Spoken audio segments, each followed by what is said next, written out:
This is Anna Vogan, broker and owner of Vineyard Real Estate Group, and today's contract tip is going to be about earnest money.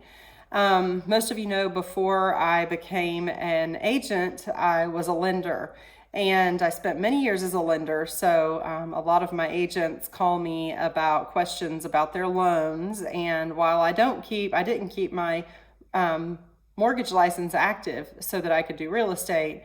I do have that knowledge base from the years that I did it. So today I wanted to talk to you about sourcing earnest money. And that was a big problem when I was a lender that we would run across very often. Someone in a family would give the buyer a gift, or maybe somebody would sell something but not have a bill of sale in order to have their earnest money. And in those cases, oftentimes a lender cannot use that earnest money.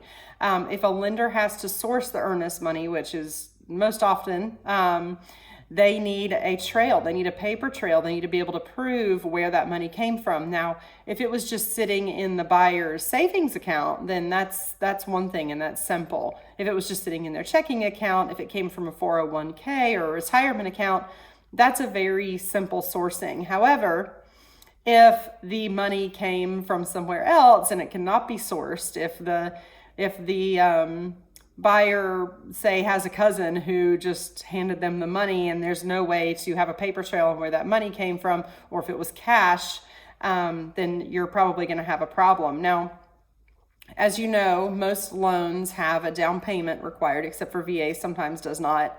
FHA, for example, requires that 3.5% of the buyer's own funds are tied up in the transaction. So if the buyer has 3.5% of their own funds already tied up in the transaction, not including the earnest money, the lender might ask you to remove the earnest money from the contract. That is okay to do. It is an ethical thing to do. It's not unethical. You don't have to worry about that. The only problem would be on the seller's behalf. So it does not protect the seller in case the buyer walks away. Obviously, that earnest money is there as protection for the seller if the buyer decides to pull out of that contract. And if you remove the earnest money from the contract prior to getting to the closing table, and the buyer decides to walk away, there's not a lot of repercussion there. There's not a lot of protection on the seller's behalf. So, as a lender, what I used to do is allow the agents to sign that amendment at the closing table. So here's my best advice for just to cover yourself and your clients with earnest money, especially if you're representing the seller, but really in both cases. First of all, ask where their earnest money is coming from.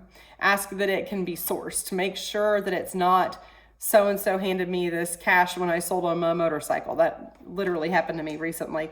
So that's why it's fresh on my mind. Make sure that it is coming from savings, it's coming from checking, it's coming from somewhere that the lender can easily source. Secondly, if you come across a situation where the lender asks you to remove the earnest money from the contract, cover yourself in that amendment where it's removed, but ask the lender if it can be signed at the closing table in order to provide some protection for the seller.